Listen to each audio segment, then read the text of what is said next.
Hi, welcome to this episode of Industry Voice. Today, I have a special guest, Patrick Tullius, on the show. How are you, Patrick? I'm great, Jeff. Thanks for allowing me to be here with you and sharing on this great podcast that you've created. Thank you, Patrick. We have seen a lot of guests on these insurance-related podcasts. There's like 90 some podcast channel out there, and everybody talk about insurance brokers, sometimes VP of their sales, VP of claim come on.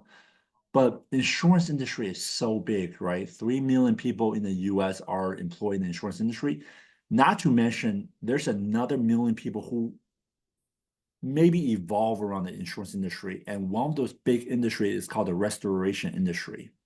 And then the restoration industry break down to many other small segments. And you're in the fire side. You're in the fire arson side. Am I correct? That's right. Okay. You guys play a very pivotal role in claims, claim payouts, and restorations. So I think it's so cool that we get to bring another perspective of what is our industry made up of. And I'm glad I have you on the show today. If you can you talk a little bit about your journey and just dive right into what you guys do? And after a fire occur on a residential or commercial property, when do you guys get the call? Thanks, Jeff. Well, to start with, we're all service guys that have been in this industry for 25 years, 30 years, 40 years, and some of my guys 50 years as public servants in the fire service. So they're fire chiefs, fire marshals. Most of my guys work out of the fire marshal's office, which usually handles the private investigation realm that surrounds fire. I love my guys out of the arson task force, especially my national response team that gets to go to these giant fires all over the country. This is where they get their training. They pick up these certifications called IAAI, IAAI, CFIs, and NAFI, National Arson Fire Investigator certifications for explosions, for vehicles, for heavy equipment, for marine. All my guys have 20 years, and this is what leads them into this role, gives them the opportunity to work with us. Once they pick up their certification and they start to retire in their 25th to 30th year, we start to train them on the private sector, which has to do with subrogation. From an insurance industry perspective, Jeff, it's so important that these guys are trained in the way that they are because we're the ones that get the call first when it's done right. In our industry, there's been a shift to call us first or call restoration companies first because the client gets hit with a fire in their business sometimes or at their home. It's an absolute catastrophe. So to get people there the next day or the same day or the day following happens to be instrumental in the success of the claim, period. We want to find out A, if it's arson, B, if it's product default, manufacturing default, where we can work a defense angle or a liability, for business stop loss, for all the things that all the other money comes into play for the business. Like I said, all of our guys are fire marshals, captains, chiefs that work in this industry. When, let's say, your house burns down, your business burns down, you call your broker calls the agent or the adjuster, and then they call us if it's done right. If it's not done right, it goes back to a claims department member or a special investigator unit member or a subrogation attorney who's actually really adept at keying in on the money part of the claim, and then they call us. But really, we want to be the first call because we can get there and figure out what happened before the evidence gets eradicated, before the energy company takes the transformer, before all the different things that could happen where spoliation occurs, which generally doesn't give us a leg to stand on from a fire investigation perspective. Once someone gets onto the scene and contaminates it, we don't have any avenues for subrogation or for risk mitigation because it's already been eradicated. So let me just play the timeline for the audience real quick, okay? 3 a.m. fire. 3:30, firefighters show up, put the fire out. From the time, let's just say 5 o'clock, the fire get put out. how fast do you guys show up from that point on? Thank you for watching this video. Now a quick message from our sponsor, Mav. Thanks, Jeff. I want to let you all in on a secret that top producing agencies don't want you to know about. If you're in P&C insurance, you know firsthand how much you're getting squeezed by your call center. It's becoming less predictable and less economically profitable to scale. But here's the thing. The top producing agencies making over $100 million are not running their leads through a human-based call center. They're running them through an AI expert like Mav to qualify, quote, and hand deliver the highest intent qualified leads to your agents. Mav takes care of the back and forth, having unlimited 24/7 conversations with your leads that are personal and relevant so you can scale to the moon. Ready to ditch your call center and 10x your agency? We're giving the listeners of insurtech's $15,000 worth of credit to try Mav. Head to hiremav.com/insurtechs to claim this offer. We have two different parts there. A lot of my guys are in their last few years of public sector experience, where they're actually the fire marshal or the chief or the arson guy that goes to that scene and puts it out, or they lead that department. So that's one way we get there right away. That gives us an inside edge to the fire and to what happened and how it happened, because they got to watch suppression efforts. Otherwise, it could be 2-day lag, 3-day lag, 3-week, 1-month lag. And it depends on the insurance carrier and their ability to just move through a process that's a little bit more efficient and not have to go through all the gatekeepers to get around to who assigns that fire to us, the fire investigation company. Do you guys have access to the firefighter, the marshal who show up on the scene? Do you guys have access to their body cameras? We have access to body cam, but we can't get any of that stuff until the arson or until the suspected arson claim gets processed, which is usually 2 or 3 weeks down the line, because the public sector moves a lot slower than the private sector. We need results. They're checking boxes most of the time. When you guys are inspecting on these fire 2-day, 3-day afterwards, let's just say it's non-intentional, right? Not arson, just something faulty in the house. In your line of work, from all the years you covering these home fires, what are the most common ones that you see from default of equipment? Well, the one that I see the most often is electrical default, old asbestos covered wiring. For a while there, we were dealing with these little corrugated tubes called CSST that gas traveled through that had pinhole leaks when they got pressurized. There's rats that chew wires. There's lithium ion battery that are actually just taken off. They're just going rampant now. Everyone's got lithium batteries in their phone and their iPad and their laptop, on their drills, on their power tools. You're seeing them everywhere on cars. So now it's just like those lithium ion batteries are big. There's cooking fires.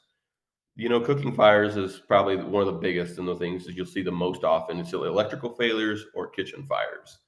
It's wherever you're going to find an open source of flame in or outside a home. I've seen grills burn down houses over and over again, just because they were put right next to it. I've seen a whole gambit of things. The electrician comes in and replaces a panel on the wall, but doesn't upgrade the entire system. So then it over-energizes the old system. There's so many different ways a fire can start. Lightning starts fires a lot, especially with this crazy weather that we've been seeing more and more. There's so many different things that you encounter there. What part of the US do you see more frequency on lightning fire? Lightning, that's an interesting question. I would say that lightning strikes are going to be typically through the south and through the Rocky Mountain West that I see them, or mountainous regions in general, because you're going to see the storms well up and the thunderstorms happen there. The lightning strikes happen mostly in severe weather events right beforehand, as it's a big thunderstorm before it lets out. When you guys see an arson event, right? Walk me through the process of determining arsons and then talking to the insurance company. Okay. When there's a suspected arson, we have to handle it differently, because there's usually a liability perspective that's altogether different in most, non-intentionally set fires. An arson is an intentionally set fire So that becomes a police issue. That becomes an investigative issue where determining origin and cause also factors in motive. And the motive, the liability perspective there could be a whole gambit of things. It takes a lot longer. It's a lot more thorough examination. Things like surveillance cameras and interviews come into play in a way that are really important. Um, Arson investigation is unique because we have to team up with the state and city or state and volunteer departments where we're collaborating, and our ability to talk to the fire marshal, because my guys have worked with them or they hired that guy, really comes into play because we can actually work together versus the fire marshal block us out because we're a private sector guy that just wants the money when it's actually, an intentionally set fire. I think that's probably the biggest thing that's different. It always takes longer when there's an arson as well, about 2 to 3 weeks longer on average. If you're looking at an arson versus a normal, we can do it. A normal investigation takes us, one day or several hours on a scene, whereas an arson, you have multiple interview parties. You have to go back and forth between the state and the county to get these corresponding reports. Typically, those reports, we don't count on the fire department report or the arson investigation report. We conduct our own investigation independently and typically find those are inaccurate. Typically. So after a couple cases, you guys will have a really good relationship with your clients. Am I right to assume that most of your clients are insurance carriers, people who are in the claims adjuster world? You're right. It's going to be carrier based for the most part. It's carrier based relationships, and then there's all these other entities like independent agents and subrogation attorneys and SIU personnel, and that's like its own section of the claims world. But adjusters are typically getting told, okay, these are your few guys to choose from. Go ahead and pick whichever one you feel comfortable with, or whichever one you know. But usually there's 2 or 3 or 4 people as a company that can be chosen from. So it's an adjuster that makes that assignment from the voice of a manager or a director. So you guys are basically, well, your company is basically matchmaking with the right people, correct? All day long, every day. I have a targeted approach and I go a top down approach because it works. I get to respect the organizational hierarchy, whatever it looks like, which is different for everyone. I get to account the gatekeepers that these organizations like major carriers employ. And it's funny because, every time I have these conversations, I'm like, sure, let's start the vetting process. My guys will vet you simultaneously because they're they're more experienced at this than you are. They actually know how to get these certifications and how to read a fire like a book. How do you select your guys? I mean, what do you go through? What's your benchmark? Benchmark is IAAI CFI. I'm working out of the fire marshal's office in just about every area that I'm recruiting from. So this is the top of the chain. I want a chief. I want a battalion chief.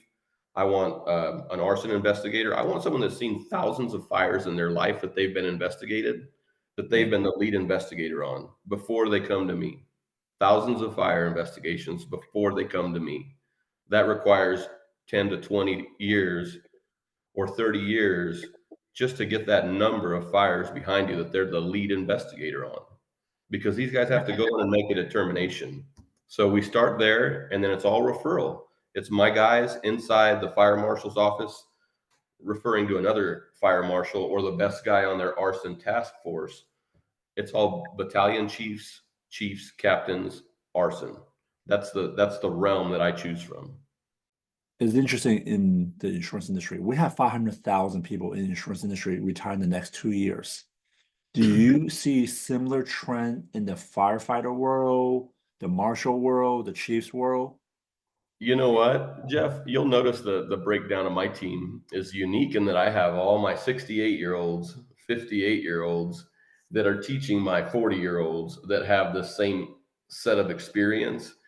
And it's because all that knowledge is about to be lost with, I think the way that we've addressed it is, it's this looming cloud of an imminent death that's ahead of us in corporate America, and it falls off in this boomer generation where all these guys are holding on to the reins at 68 years old or 65 years old or 75 years old. So the fire investigation business, I have more than half of my team is in their 50s and 60s, and that's by design. Patrick, I'll challenge you to go check your age on your entire team age and then do an average. I'm curious what that is.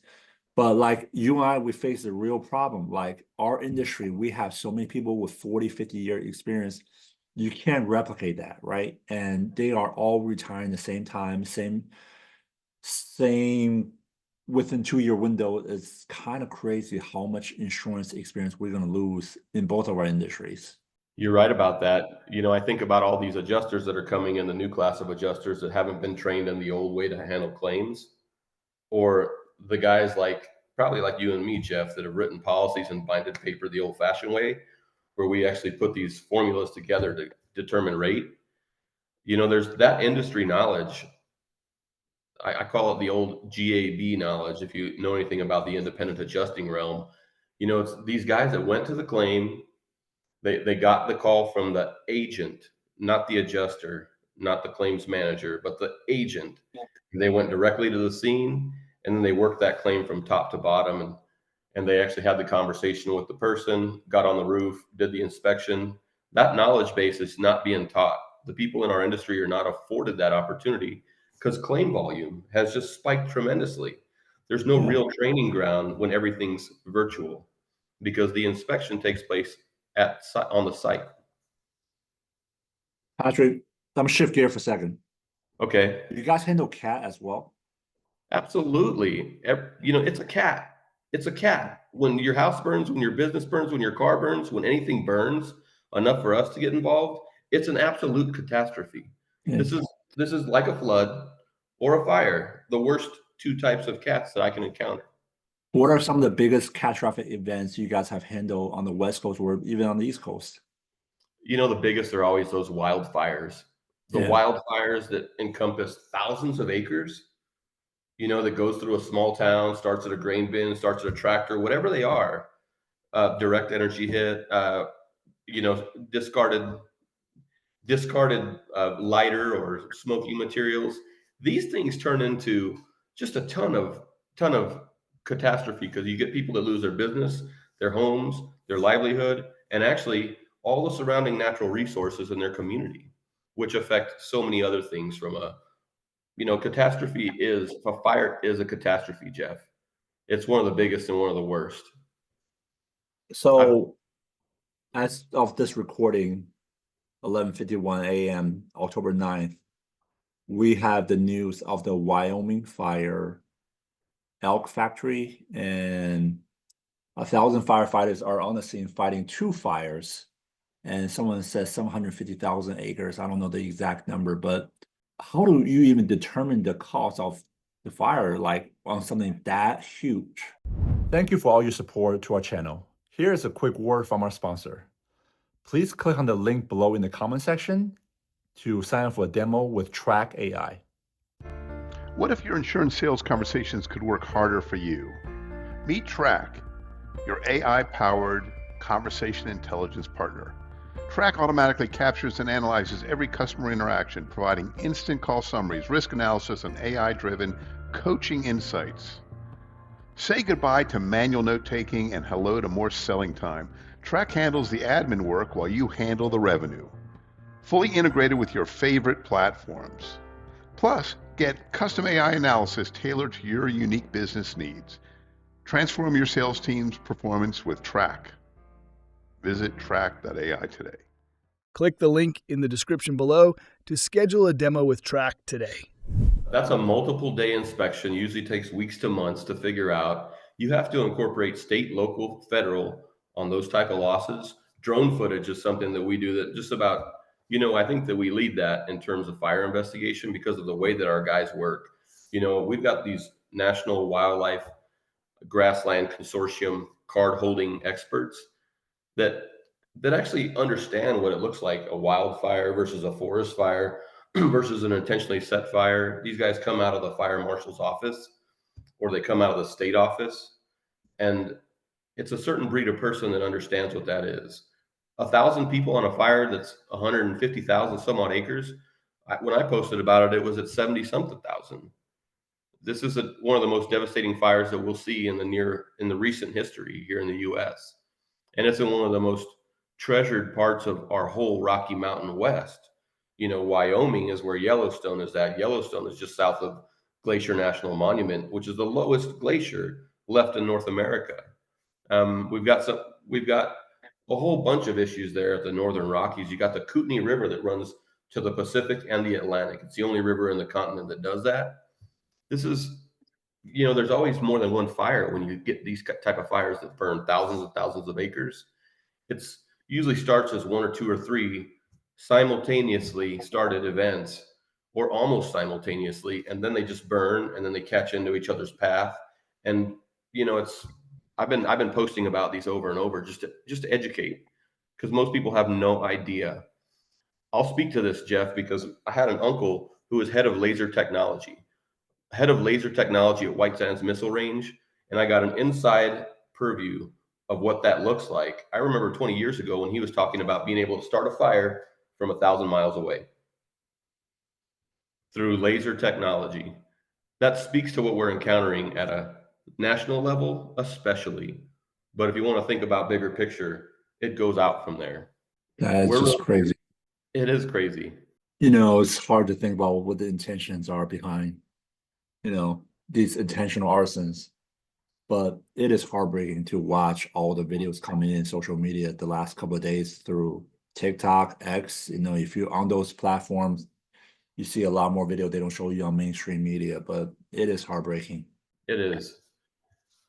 Jeff, I cut out mainstream media like 10 years ago. I've been educating against mainstream media for a long time because it just doesn't tell the truth. It's just programming that falls into brainwashing from a societal realm. I don't subscribe. I think America in general, doesn't matter if you're on the left or the right, we have all lost trust to our medias. That's right. We should understand who owns media first, and that'll tell you everything you need to know about why you shouldn't watch media.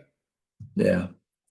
I'm glad, guys like us, we have a platform through podcasts and through social media. We can just jump on here, record, and then just talk about what is really going on, right? That's right. It's refreshing. So Patrick, I'm gonna shift a second. When you guys get sent to these events, and is there what is the technology that you guys are using? Earlier we talked about a body camera, right? Do you guys wear a body camera, or do you guys just have little cell phone videos? Do you guys use drones? What are some of the technology that you guys are using now? We try to use whatever technology is available. A lot of these things don't have any internet service by the time we get there because they're rural. They're in an area that doesn't have it. So all of our guys got their phones, they've got iPads, they've got drones, they've got cameras. And those are all different ways that we capture the scene. It's normal for every single one of my guys to take hundreds of pictures or thousands of pictures on a scene, because a picture's worth 1,000 words. And we can only, those drones are so great to be able to give you a view that you wouldn't see otherwise as we approach these major scenes. Any commercial loss that falls above $1 million threshold, we've got drones on. We've got drones on because you can see things that are not available to you at the ground level. I find that Google Images are great. The whole industry shifted to those. There's a lot of different filming and camera devices that really show you the ins and outs of the business. We try to use what's available to us, and it's different for every claim. On some of these arson claims, we can't use those, or we can't reveal that footage or those photos until the consummation of the case. But the claim has usually already happened by then. The claim's already usually been processed by the time that arson investigation is concluded. So none of that footage gets given to the carrier to make their decision until that case is closed. And you guys just upload directly to the carriers in an email, file drop? We actually hold all of our footage. We hold all of our footage. We hold all of our photos, and we only give the carriers what they need. Most people only want to see 7 to 10 pictures, 10 to 20 pictures, 1 or 2 photos, because most claims don't have an opportunity for, finding the arsonist or the defense, the defense issue, product defect or liability. So we always have this. Oftentimes what happens in our industry, Jeff, is we have this evidence that has a smoking gun that points toward a certain cause, and we have to use the guidelines set forth by IAAI and NAFI in our investigations, as we use a systematic approach We have this information a lot of times, and then the insurance carrier says, shut it down, we're paying the claim because the loss ratio is not right. Because it doesn't make sense to go after the washer because it's only, $100,000 worth of damage, or the dryer. It's like, well, that's going to mess up my loss ratio, so I'll just pay that claim and then move it down the line. But we have the evidence. We've even taken down the serial number and done the recall check to found that that's the reason why. But unless we have beyond a shadow of a doubt, we can't make that determination. We can quarantine the area based on fire patterns, based on where it started, but it's usually one or two different things that could have caused that fire. And if that's the case, we have to use scientific destructive testing to figure it out. Most carriers shut it down before that ever happens. Before we started hitting the record button, I was sharing with you that my mom, she lived in Naples, Florida, on the border, well, technically Bonita Springs, and I couldn't get her to evacuate for Hurricane Milton, right? And last night, I was like, "Are you gonna move your Tesla out of the garage?" And she was like, "What do you mean? It's hurricane, stay in the garage." I'm like, "Mom, sea salt and lithium EV battery does not mix." That was something I actually learned recently, and immediately I learned it. This hurricane came up, and I'm educating my mom, and she had no clue. And then the rest of her sisters, they didn't know, right? Something like that. What percentage of America do you think knows about water and EVs mixing in the garage? Don't park in the garage. Less than 5%, Jeff. We Yeah. wouldn't see all these EV fires if people just stored them properly and then charged them properly. Same with, lithium ion battery tools, with phones, with iPads, with computers. That lithium is a very volatile. It's volatile. It's been proven to be that. Salt is a change agent, Jeff. Salt is a change agent, and it hits the lithium, and it makes things different. It changes things at the cellular level. That lithium is just not stable. I've seen it more and more and more and more and more and more and more and more, and have done presentations on lithium ion battery explosions. They're going to happen over and over and more throughout the country. Is there, if you were advising somebody who's got a hurricane coming, right, and potential ocean water surge, or just flood water surge, right? That could be sea salt water. How would you recommend them park their Teslas? How far? I lived through Hurricane Harvey, Jeff, and I remember what that was like when I was in the middle of Houston. I would say get away. Take your Tesla and drive away from the coast. I would implore you to. If you're thinking about your safety, your health, your family, the risk that you can mitigate by leaving the scene, shut down your electricity, shut off your water, and get off the coast. I did that in Hurricane Harvey as I drove through 3 feet of water in some areas. And this was after 54 inches of rain hit in 2 days, and it got worse. All these coastlines are not built for these cat events. When you take places like the Everglades and then you put master planned communities in the Everglades, which was a natural drainage for the whole US, the southern US, you naturally put yourself in harm's way through weather events that are inevitably going to happen more and more. You're raining on my parade. I was looking forward to moving to Sarasota one day. Go there for the not storm season. I love the beaches of the US as well. But most of these places, insurance carriers are pulling out of and not even insuring. Yeah. Florida, Texas Progressive is no longer working in Texas. Why? Too many storm events, too much cat, too many people. Florida and Texas have that, just like New York, just like California. Too many people in areas that are prone to cat. Man, this is a challenge with our industry, right? I think, going forward, there's going to be less admitted carriers in these states and more E&S carriers. Absolutely. You're seeing the shift. I'm watching regional carrier after regional carrier get taken out by these storms. It goes back to the reinsurance level. Just think of who owns these reinsurance companies. Yeah. And that tells a story. Just like a lot of these carriers have been bought up by another carrier and bought up by another carrier, merger acquisition age. This is going on all around us, Jeff. Yeah. The insurance industry is in a disrupted time right now. So I appreciate you coming on. And man, this is a eye-opening episode. Just talk about things that we usually don't talk about in the industry, but it's happening around us every single day. So can you leave our audience with, as the next 12 months before I have you come back on the podcast again next year, what does Patrick next 12 months look like? Where are you taking your company? What do you hope to achieve to grow? I really appreciate that opportunity, Jeff. It's going to be amazing. These next 12 months are going to be very much like these last 6 months, where we continue to build out at a national level and staff up so that we can be the boots on the ground that are working out of the fire marshal's office, the state or the county or the city in the major metros in the US. We get to start all these relationships with national carriers where we get to serve as a lot of these bigger, older, more established companies that are often owned by conglomerates. We get to go hit the main stage with those guys. We get to target embedded policy writing. We get to target banks and loan facilitating companies, and we get to work at the risk management level as an embedded vendor as insurtech takes over all the old established carriers switch 300 claims personnel to 78 AI bots. I just loved your post on Politique. I forget exactly what it was, but that is actually what we're looking at over the next year, Jeff. And to be a part of that wave that just takes over an industry and replaces the old guard that we're looking at is going to be phenomenal. We're going to be able to work in efficiencies that we've never seen before.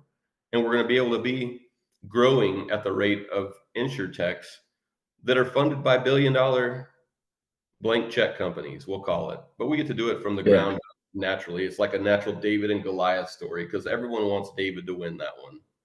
And we're going up against the Goliaths of the industry. So the next 12 months are going to be hard. They're going to be a lot of work. They're going to be so much fun because we get to affect change every day at the team level, at the personal level, and at the industry level. I'm so excited for the future of SIFT and where we're at positioned, as a company perspective. Everyone knows a good product when they see it. And that's what we're doing. We're introducing a good product as a lot of these big box carriers have gone away from a good product and a higher invoice. So we get to earn it every day. And that's the best part of the next 12 months. Yeah. And then hopefully all the guys that you have that's 68, 65 years old, you get to take all the knowledge that they have now and have them pass on to your younger guys. That is the best part. I love that I call them my old wolves in the industry because they've been down those roads. They've led their alpha pack of fire marshals and investigators, and they're basically placing all their youngest, best people with us because they know them, because they're in the ring with them every day. And I love that saying, the credit belongs to the man who's in the ring. Sorry about that. There's just so much that we have to look forward to, Jeff. Yeah. Well, thank you for coming on the podcast. And I am going to put all your links in the comment below. I'm going to send you an intake form. So this way that our audience can reach out to you and find you. And thank you again for coming on the podcast. Thanks. Glad to serve, Jeff. Looking forward to watching you grow. Thanks.